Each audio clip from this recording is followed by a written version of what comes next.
good morning, evening, or night. Wherever you are, welcome to WHAM today. Take a deep breath, clear your mind, and let's drift through the whispers of today's world. One quiet thought at a time. As we wrap up Tuesday, 27th May 2025, let's see what stories are unfolding around us. China is navigating a complex economic landscape, balancing opportunities with significant challenges. The Lowy Institute warns that the poorest 75 nations face record debt, repayments of $22 billion to China in 2025, largely due to Belt and Road Initiative loans aimed at expanding China's global reach through infrastructure. Premier Li Qiang is encouraging greater cooperation between Beijing, ASEAN, and Gulf state leaders, as China aims to solidify global economic ties amidst trade tensions with the United States. However, China's vulnerability in the trade war with the U.S. is exacerbated by a chronic housing slowdown and high youth unemployment. In response to increasing tariffs from the U.S. and EU, China is reorienting its electric vehicle EV strategy towards emerging markets, including Africa, with planned EV and battery plants in Nigeria. Despite these economic headwinds, industrial profits in China are showing signs of growth. Technologically, China is making notable advancements. A research team in Shanghai has developed vibration damping technology that could enhance the stealth capabilities of submarines. China is preparing to launch a national digital identification system in July designed to improve public security management, protect personal data, and support the digital economy, with participation reportedly voluntary. China has also strengthened protections for its military-industrial facilities against espionage and sabotage through new regulations. Chinese scientists have validated an evolutionary theory demonstrating that acquired traits can influence heredity without DNA changes, evidenced by cold-stressed rice plants passing on adaptive tolerance to low temperatures across 5 generations. In other news, a chemical plant explosion in Weifang, Shandong province, resulted in at least 5 fatalities and 19 injuries, prompting a response from over 200 emergency workers. The cause of the explosion is under investigation, with 6 individuals still missing. China maintains a leading position in rare earth elements, owing to its substantial global reserves and comprehensive industrial ecosystem, making these elements crucial for numerous industries. Science fiction writer Han Song's stories explore the sense of disorientation that accompanies China's rapid modernization. ASEAN nations are engaging in summits with Gulf countries and China, aiming to strengthen economic resilience amidst global instability and potential tariffs from U.S. President Donald Trump. China and ASEAN are seeking to deepen their relationship, possibly laying the foundation for a new bloc in response to ongoing trade disputes. Taiwan has been implicated in cyberattacks by mainland Chinese authorities, who allege that a hacker group supported by Taiwan's ruling Democratic Progressive Party, DPP, targeted up to 1,000 sensitive networks on the mainland. The United States under President Trump may be leaning towards an arrangement where the U.S., China, and Russia each dominate their respective spheres of influence, as his aides strive to expand American influence globally. Israel's ongoing conflict with Hamas continues, marked by violence and a severe humanitarian crisis in Gaza, where former Prime Minister Ehud Olmert has accused the nation of committing war crimes, citing the government's indiscriminate killings of Palestinian civilians. An airstrike killed at least 7 children of Dr. Hamdi al-Nashar, and another attack resulted in 16-year-old gymnast Ahmed losing both his legs. The death of 14-year-old Palestinian-American Amir Rabi in the West Bank has also sparked outrage. In Gaza City, Ward al-Sheikh Khalil recounted surviving an Israeli airstrike on a school-turned-shelter. The conflict also claimed the life of Yakin Hamad, an 11-year-old known as Gaza's youngest influencer. Ceasefire negotiations remain uncertain, while Prime Minister Netanyahu has vowed to bring hostages home. Jake Wood resigned as head of the Israeli-backed Gaza Humanitarian Foundation, stating neutrality was impossible. The UN is unsure how much aid has been delivered inside Gaza. The United States, Britain, and France are among the international partners increasingly willing to openly criticize Israel's actions.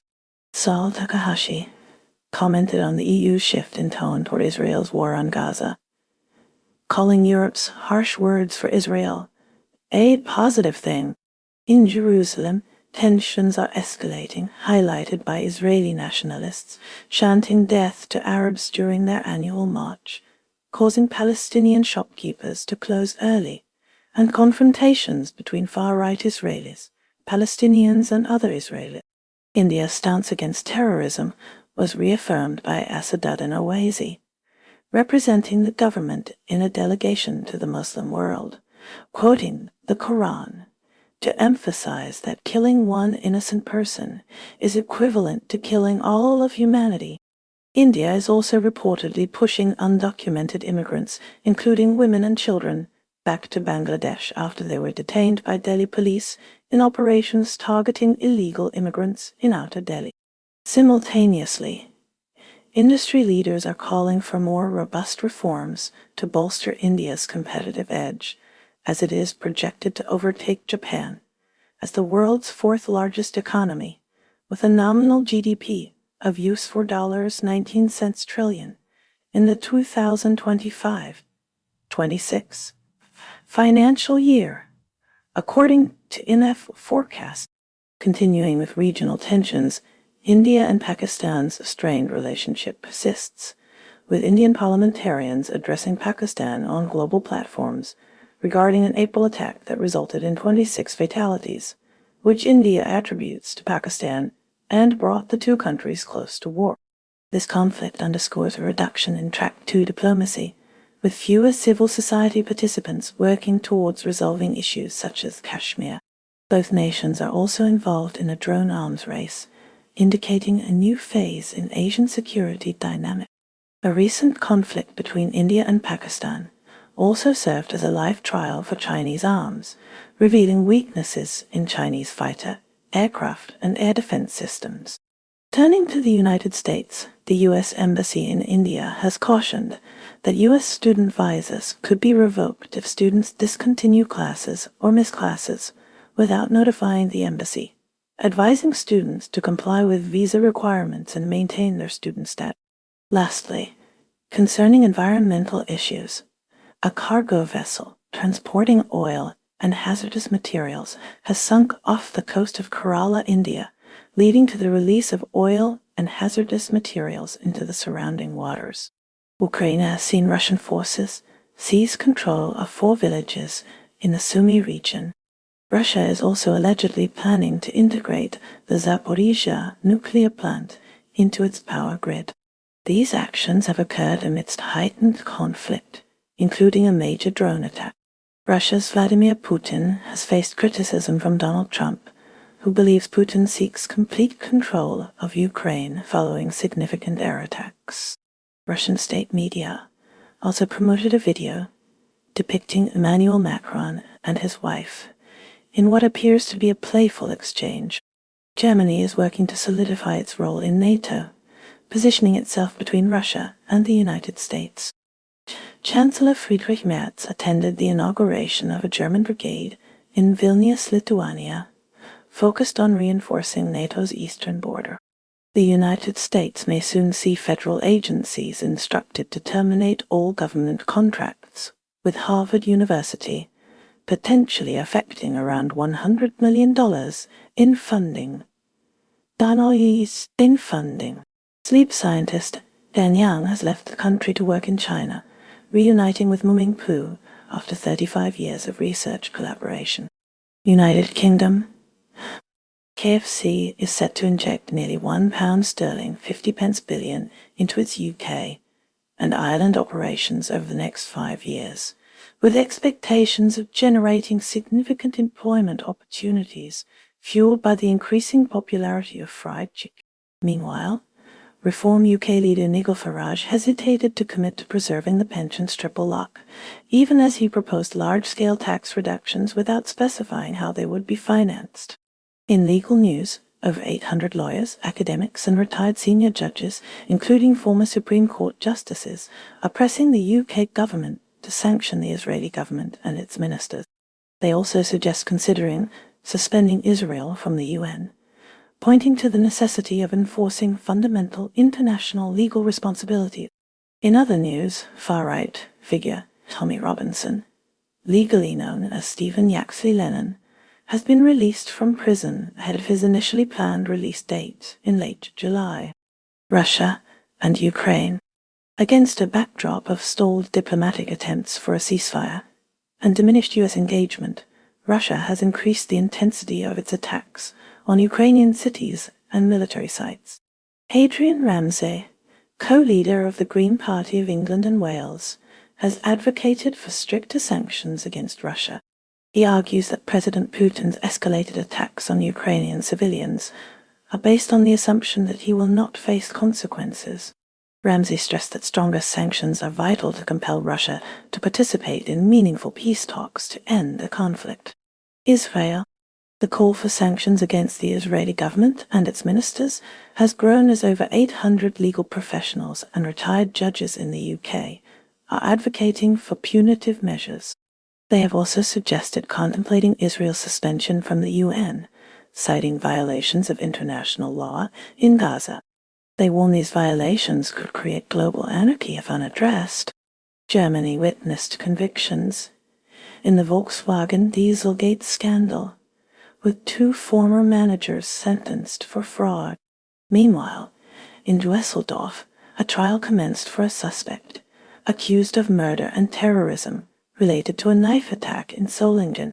The Foreign Ministry refuted Uganda's allegations against the German ambassador in Kampala, accusations that led to Uganda suspending military cooperation with Berlin. Germany seems to be adjusting its stance on Israel regarding the Gaza conflict, influenced by changing public opinion and a growing inclination to criticize Israel's actions. An anticipated visit from Ukrainian President Volodymyr Zelensky to Berlin will likely center on securing further military assistance, including potential Taurus cruise missiles. France's President Emmanuel Macron dismissed a viral video allegedly showing his wife pushing him as nonsense, labeling it part of a disinformation campaign. He stressed focusing on France's influence instead. Turning to China and Vietnam, garment manufacturers felt a sense of relief after former U.S. President Donald Trump indicated the U.S. wasn't interested in producing apparel. Despite this, uncertainty continues to loom over businesses in both countries. King Charles III and Queen Camilla journeyed to Ottawa, Canada, offering a symbolic gesture of solidarity amidst concerns over U.S. President Donald Trump's remarks about potentially annexing the nation as the 51st state. While in Canada, King Charles delivered a speech from the throne in Parliament. The speech detailed the new government priorities under Prime Minister Mark Carney, emphasizing Canada's enduring connection to the monarchy. Meanwhile, back in the United States, Harvard University President Alan Garber voiced strong disapproval of the Trump administration's policies. He described the administration's stance on viewpoint diversity on campuses and funding freezes as perplexing. Japan has introduced new rules for kanji character pronunciation in personal names, aiming to limit unconventional names and reduce administrative and social issues. Despite reaching record highs in net external assets, Japan has lost its place as the world's top creditor after 34 years, now behind Germany. The government has allocated 388.1 billion yen from current reserve funds to subsidize energy bills for households and businesses. Responding to possible negative effects from rising U.S. tariffs, Japan is planning emergency economic measures of 900 billion yen, its first fiscal response. Japan is also set to support U.S. shipbuilding revitalization, both civilian and military, strategically countering China's sector dominance and potentially easing the effects of impending U.S. tariffs on Japanese imports.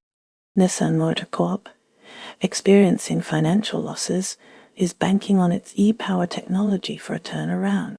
Iran firmly rejected a proposal that would require them to halt uranium enrichment as part of any nuclear agreement with the United States. This stance complicates ongoing negotiations. Adding a note of cultural celebration, filmmaker Jafar Panahi was greeted as a hero upon his return to Tehran. After winning the Palme d'Or at the Cannes Film Festival for his film, It Was Just an Accident. In a separate incident, an Iranian judge was fatally stabbed by two men in Shiraz, highlighting concerns about security. Turning to Pakistan, the Prime Minister has voiced his eagerness to engage in peace talks with India in Iran, aiming to resolve all outstanding issues. He emphasized his dedication to resolving disputes, including those pertaining to Kashmir and water resources, through diplomatic channels. He also expressed a willingness to discuss trade and collaborative counter-terrorism strategies. Malaysia's Prime Minister, Anwar Ibrahim, urged ASEAN members to avoid tariff wars with neighbors during U.S. trade negotiations, a point emphasized at the recent summit. Adding to the country's challenges, Home Minister Saifuddin Nasution Ismail's WhatsApp account was compromised, spotlighting cybersecurity vulnerabilities at the highest levels. On the economic front, Malaysian companies are aggressively targeting Gulf states to expand halal product exports, including diverse items like pet food and cosmetics, leveraging Malaysia's strong reputation in the halal sector. Meanwhile, efforts by Anwar Ibrahim to solidify a political dynasty are reportedly not gaining traction with younger voters. Australia is strategically maneuvering its relationship with China, particularly with the temporary halt in the US-China tariff war.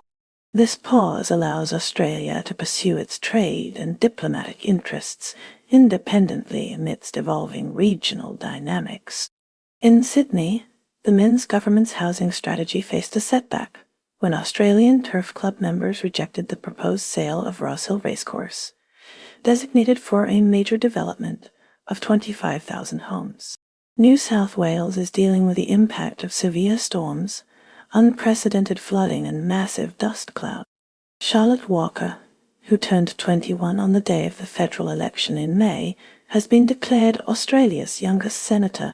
Tana Umaga, Moana Pacifica mentor, will assist Tutai Kefu in coaching the First Nations and Pacifica Invitational Ekimvi against the British and Irish Lions in July.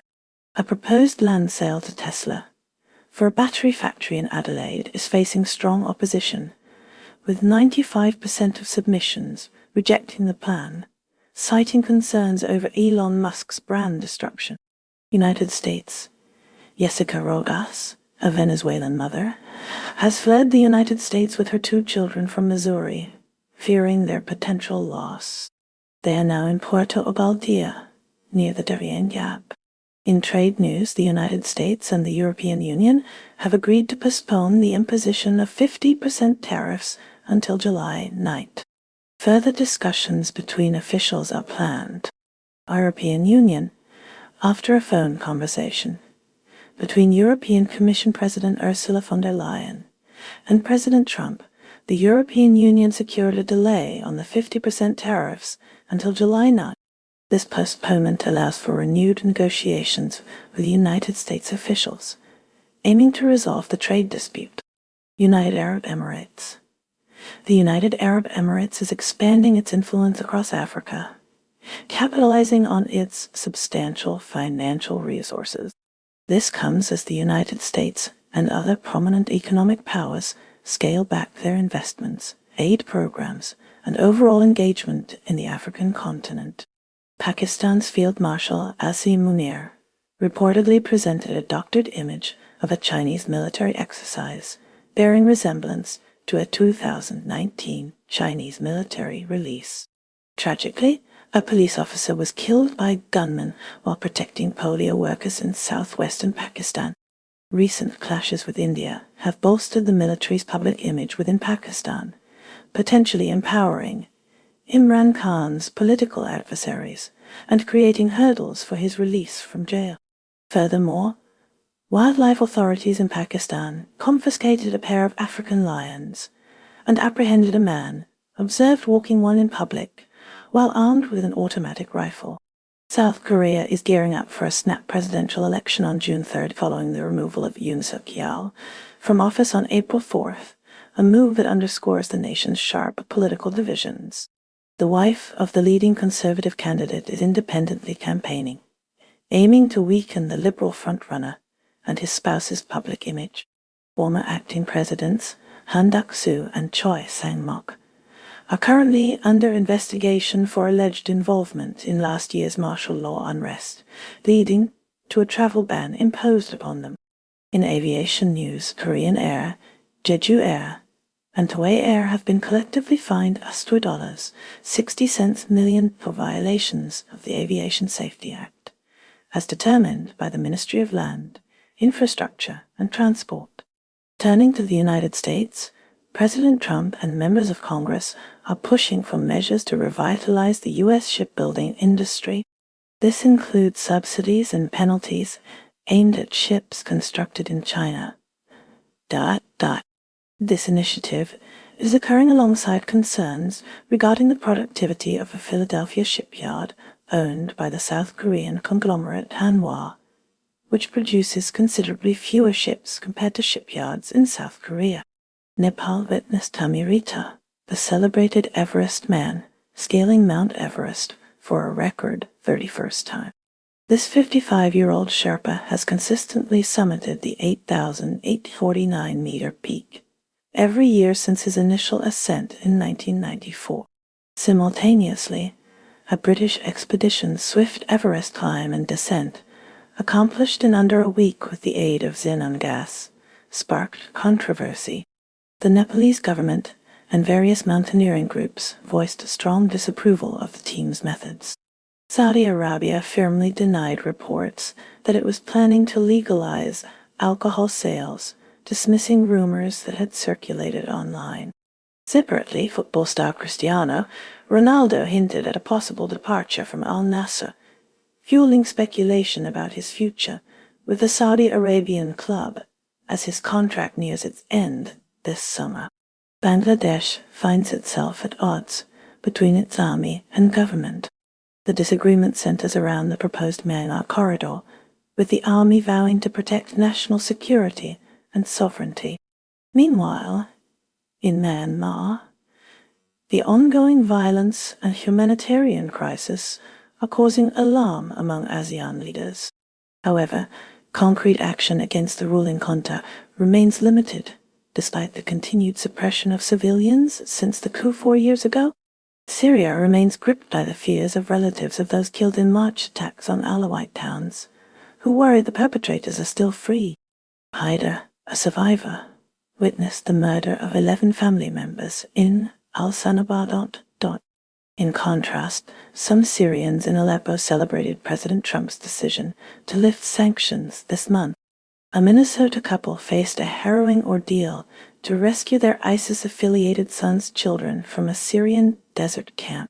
Since President Trump's embrace of the new Syrian leader, Israeli airstrikes on Syria have subsided. France's Atomic Energy Commission, CA, allocated tens of thousands of euros to discredit research exposing the devastating consequences of its nuclear tests conducted in French Polynesia during the 1960s and 1970s. In other news, the National Assembly is scheduled to vote on legislation that would permit adults suffering from incurable conditions to access lethal medication, reflecting increasing public pressure for legalized end-of-life choices throughout Europe. Separately, French Dr. Joël Lesquanec was charged with abusing 299 former patients, adding to a prior conviction for downloading child sexual abuse imagery.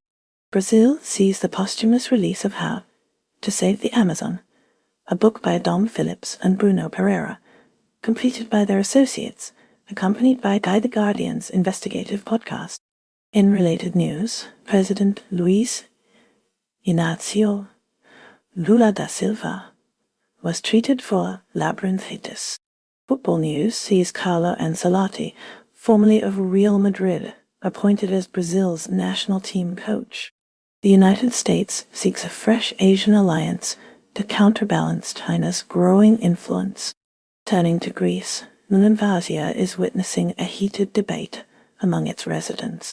The core of the contention lies in a proposed cable car system intended to connect the mainland to the famed medieval fortress town. While supporters emphasize the increased accessibility the cable car would provide, especially for those with mobility issues, detractors voice concerns about the potential for irreversible damage to the historical integrity and distinctive atmosphere of the ancient site. United States observed Memorial Day as President Trump paid respects at Arlington National Cemetery in Virginia. The solemn occasion honored fallen service members. Sweden is experiencing a period of cultural revaluation. This involves examining national identity and values in a rapidly changing global landscape. European Union's Commission President Ursula von der Leyen held talks concerning trade relations with the United States. The discussions aim to address existing trade barriers and explore potential areas of cooperation. Democratic Republic of Congo is facing renewed scrutiny as Amnesty International alleges that the Rwanda-backed M23 rebels have perpetrated potential war crimes. These crimes reportedly include the killing, torturing, and forced disappearance of civilian detainees in areas under rebel control in eastern Congo, raising serious concerns about human rights violations in the region. Turning to China, Dalian Wanda Group Company Limited is strategically selling off assets amidst liquidity concern. The company is divesting 48 Wanda Plaza shopping centers to a consortium featuring Tencent Holdings Limited and a unit of JD.com Inc., marking a significant shift in Wanda's portfolio and potentially reshaping the retail landscape. Finland has called in the Russian ambassador following a suspected airspace breach. Finnish authorities allege that 2 Russian military planes trespassed into Finnish airspace near Porvoo. The Finnish border guard has launched an investigation into the matter. New Zealand is grappling with tragedy after a teenager died from a head injury sustained during a tackling game. This game is believed to be linked to the viral Run It Straight challenge. In separate news from New Zealand, Wellington faces rising anti-LGBTQ attacks. This has fostered a climate of fear. Some residents are now contemplating moving. A 19-year-old gay student in Wellington reported constant harassment and homophobic slurs.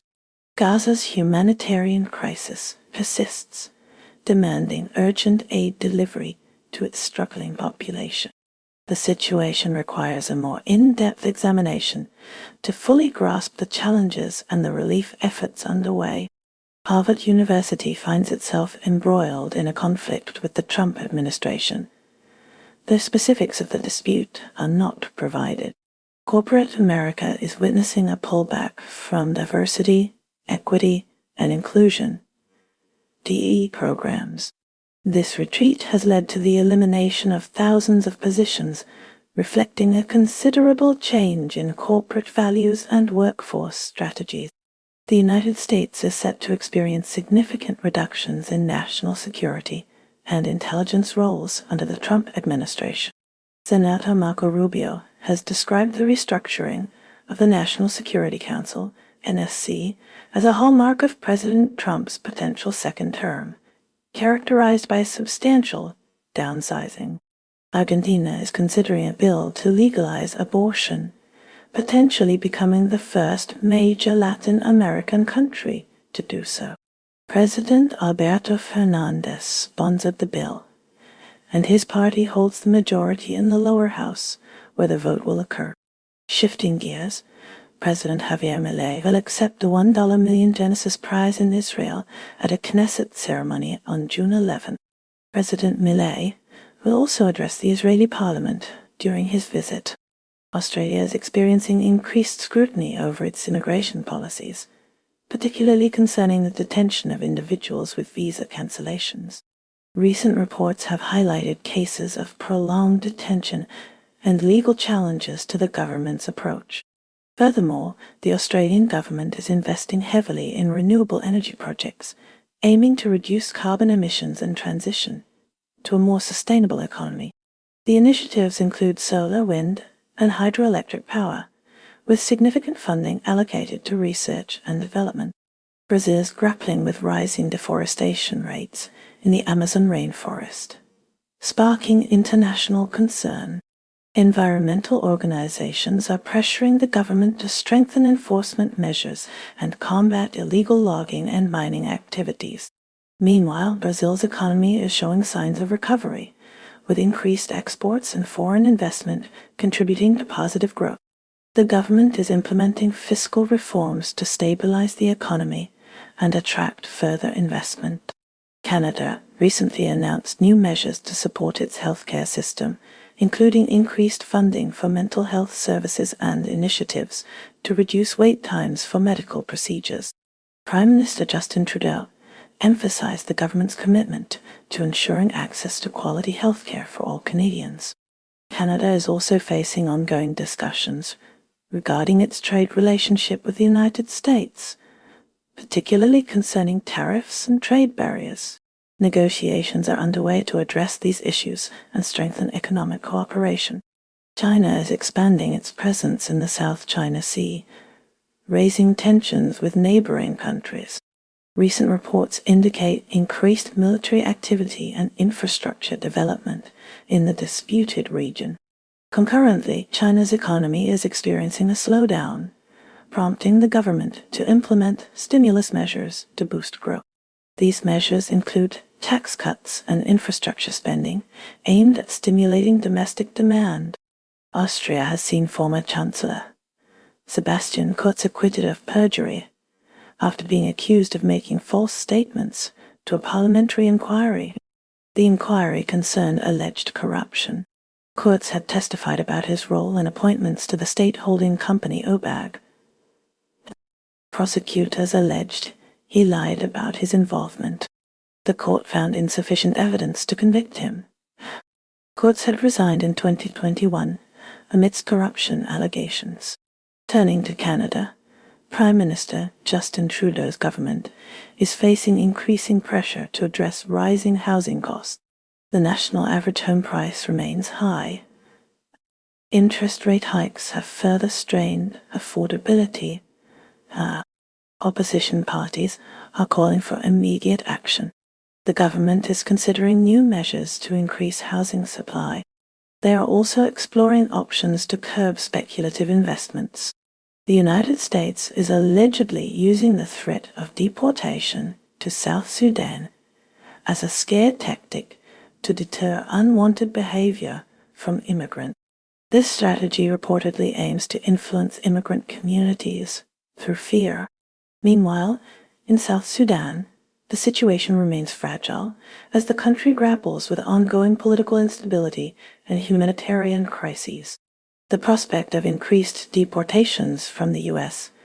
could further strain its already limited resources. The government is struggling to provide basic services and security to its citizens. Transitioning to Canada, Prime Minister Justin Trudeau's government is facing increasing pressure to address rising inflation rates. The Bank of Canada is expected to announce further measures to curb spending. Public opinion polls show growing dissatisfaction with the government's handling of the economy. Shifting focus to France, President Emmanuel Macron is navigating a complex political landscape following recent parliamentary elections. His coalition lost its majority, forcing him to seek alliances to pass legislation. Labor unions are planning widespread strikes in response to proposed pension reforms. In Germany, Chancellor Olaf Scholz is working to maintain unity within his coalition government amid disagreements over energy policy. The country is facing challenges in securing alternative energy sources after reducing its reliance on Russian gas. Public debate is intensifying over the pace of the energy transition. Uganda has seen a surge in discrimination and violence against LGBTQ individuals, according to a Human Rights Watch report. The report states this surge occurred in the 2 years following the enactment of harsh anti-gay laws. The Museveni regime is accused of arbitrary arrests, detentions, violence, and extortion. Government policies allegedly encourage attacks against LGBTQ individuals and advocacy organizations. Indonesia witnessed a British man sentenced to 10 months in prison in Bali for drug offenses, a lighter sentence after a more severe charge was dropped. Shifting gears, Indonesia is actively considering nuclear energy to broaden its power generation and curtail emissions. The nation aims to launch its inaugural small modular reactor by 2032. However, this endeavor is fraught with challenges, notably pinpointing a suitable location and addressing a shortage of local proficiency in nuclear technology. Nigeria is facing a resurgence of Boko Haram attacks in the northeast, prompting fears of a return to peak insecurity levels seen during the height of the Boko Haram insurgency. Islamic extremists have been increasingly active, overrunning military outposts, planting bombs on roads, and raiding civilian communities. Poland is gearing up for a tightly contested presidential runoff election, pitting a right-wing nationalist against a pro-European liberal. Complementing this political fervor, the Conservative Political Action Conference, CPAC, a prominent organization from the US, is holding its first-ever meeting in Poland, adding another layer to the ongoing political discourse. United States officials are investigating the cause of a wildfire that damaged Fort Stanton, a historical site in southern New Mexico. The fire prompted evacuations and impacted structures built by the Civilian Conservation Corps in the 1930s, as well as a gym constructed by German internees during World War II. Italy and Denmark are jointly pushing for a revised interpretation of the European Convention on Human Rights at the European Court, a move sparking debate about potential political influence on judicial independence. As ASEAN strives for solidarity, the Philippines is actively working to forge a consensus within the bloc concerning the South China Sea, especially given the rising tensions between Manila and Beijing. A call has been made to the United Nations Committee to investigate human rights abuses committed by illegal logging operators in Papua New Guinea. Zimbabwe is facing public anger over a recently enacted law that requires motorists to acquire a radio permit to license and insure their vehicle. In Hungary, opposition figure Peter Magyar has embarked on a walk from Budapest to northwestern Romania, aiming to garner support from ethnic Hungarians, a demographic viewed as critical for achieving an electoral win. Fiji is grappling with a scandal as police and customs officials face charges related to a methamphetamine smuggling operation. The charges stem from a joint operation at Nadi International Airport, which led to the confiscation of 4 kilograms of methamphetamine. Tonga is reporting a significant increase in dengue fever cases, with the cumulative number reaching 793. The first-ever photograph of the critically endangered Apemba lequi, often called Africa's forgotten antelope, has been released. Fewer than 100 of these animals are thought to exist in the Kamalondo Depression. Ethiopia, which hosts about 1/5 of the global donkey population, depends on a free donkey clinic that is essential to the country's economy. And that's a wrap for today's news, because even headlines need a nap. Stay curious, stay kind, and let the noise fade as you find your quiet. Take care, stay awesome, and I'll see you next time on WHAM Today.